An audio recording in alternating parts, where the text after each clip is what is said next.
Many service problems in refrigeration are caused by electrical failure of a motor or the controls which command the motor to start or stop. These controls are used to actuate refrigeration and air conditioning systems automatically, and the failure of any one control can close down a system. Single-phase sealed and semi-sealed motor compressors come in sizes up to 5 horsepower using 115 or 230 volts.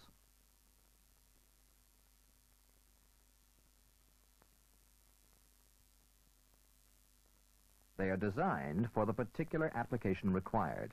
Split-phase motors, for example, are used principally in domestic refrigerators and freezers and have low starting torque.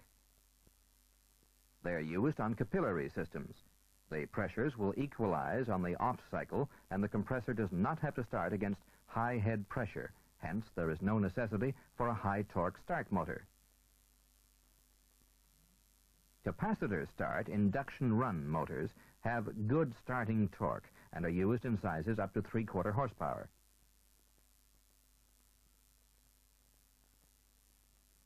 Capacitor start, capacitor run motors are heavy-duty, excellent start motors and are used in capacities up to 5 horsepower.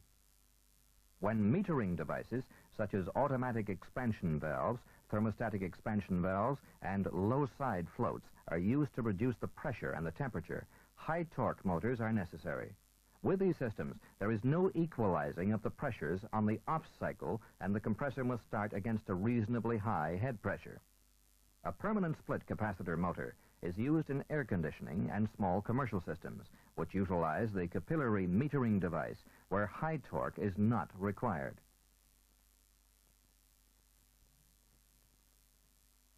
A single-phase motor has one running winding, or phase, which by itself will not start the motor. It will be necessary to spin the shaft to start it rolling.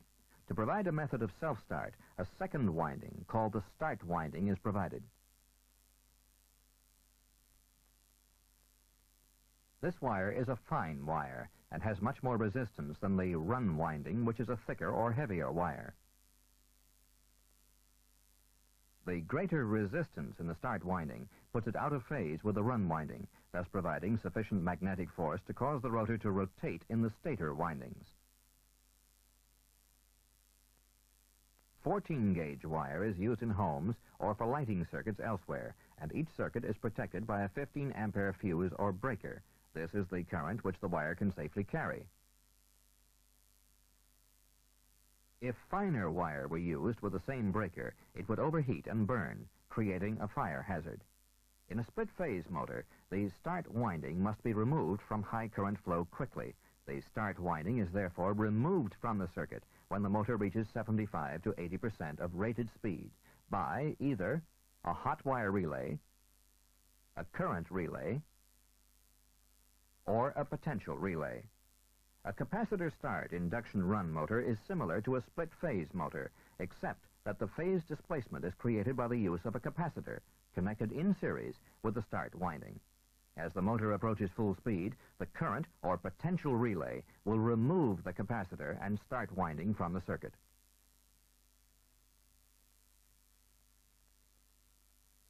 The capacitor start capacitor run motor is an improvement over the capacitor start induction run motor in that a run capacitor is connected in parallel with the start and run terminals. It stays in the circuit. The start capacitor is removed after the motor approaches full speed. These motors are available from fractional horsepower to 5 horsepower in size.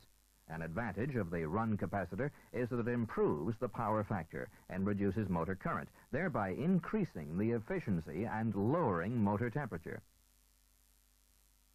Potential relays are normally used on this type of motor.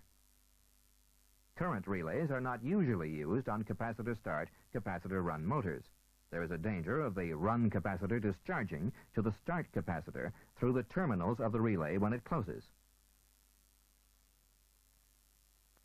The high voltage or back electromotive force built up by the run capacitor can cause the current relay contacts to arc or even weld together. This could cause compressor burnout and possible system contamination. The permanent split capacitor motor does not have a start capacitor nor a relay.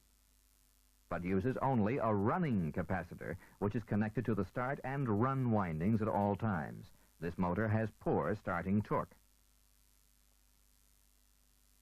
However, this can be improved by adding a start capacitor and a relay, which can be wired into the motor circuit to make it a capacitor start, capacitor run motor. If a PSC condensing unit is poorly designed and is too small for the evaporator load, it may stall on startup. High ambient temperatures where the unit is installed will also overload the system and cause the motor to shut off on overload. Careful engineering is necessary when recommending PSC motors.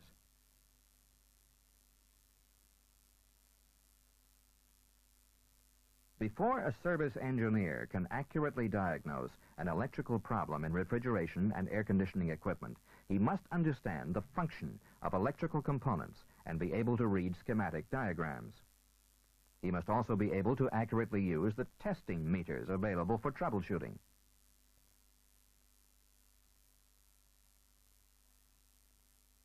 A clamp-around meter containing 3 meters in one is popular among servicemen because it is rugged and covers all popular ranges when testing voltage, current, and resistance. It is important for a mechanic to know how each meter functions and how to use each one, as they're delicate and can be easily damaged.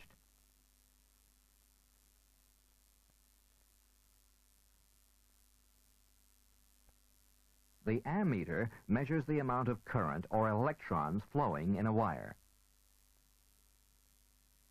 By clamping the jaws of the meter around the wire, the current is measured in amperes. A greater and more accurate reading can be obtained by wrapping the wire several times around the jaw of the meter. If 2 coils, divide the reading by 2. If the current or voltage is unknown, always use the high scale of the meter and reduce as needed. To check for voltage, the 2 leads are placed in the 2 jacks at the bottom of the meter. Place the opposite ends of the leads on the terminals to be tested and note reading. Connect in parallel, not in series.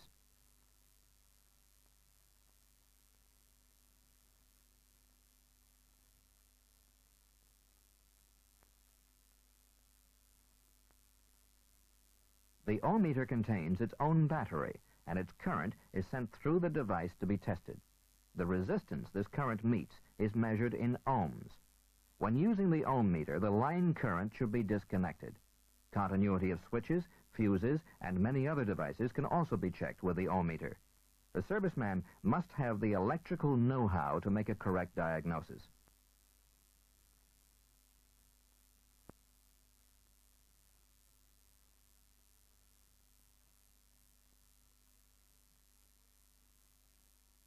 To find the run, start, and common terminals on a motor compressor whose terminals are not marked, it is necessary to remove all wires from the terminals. Draw a diagram of the terminals and number them 1, 2, 3.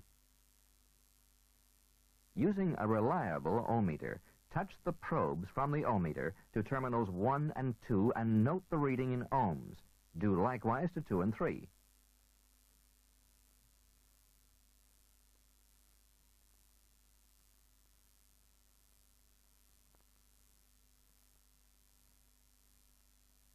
And 1 and 3 terminals, and compare the readings. If 1 and 3 register the largest reading, say 22 ohms, this would indicate that the current from the ohmmeter battery has flowed through the start and run windings and is met with the greatest resistance.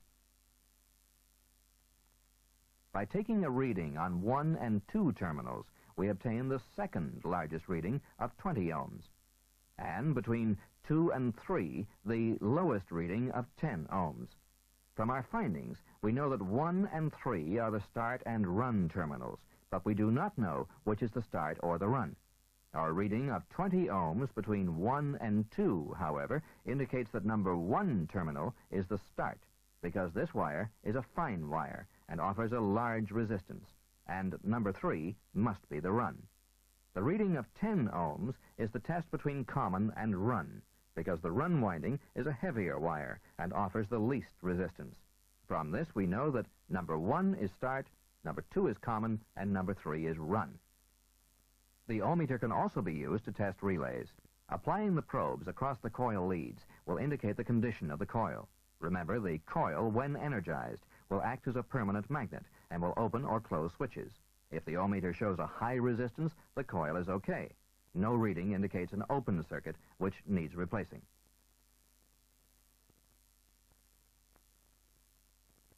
Clean contacts have negligible resistance, and when the ohmmeter continuity test is used across these contacts, the needle will swing to the zero, indicating the current is flowing through them, and they're okay.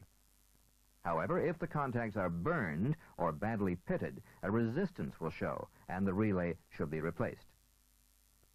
If no capacitor testing instrument is available, capacitors can be tested by placing the ohmmeter leads across the terminals. The capacitor will actually be charged by the current from the small ohmmeter battery.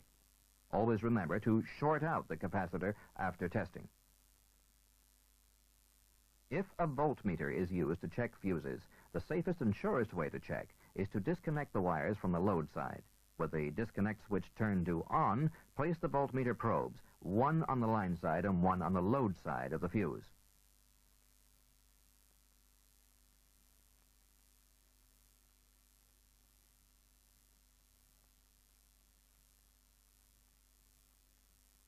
The voltage will register if the fuse is okay.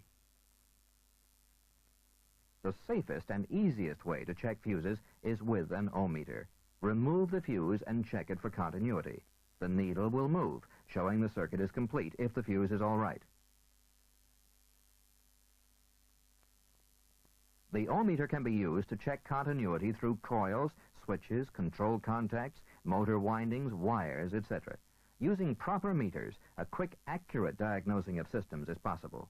With the proper electrical knowledge, the service engineer is respected and becomes a valuable asset to his employer and customers.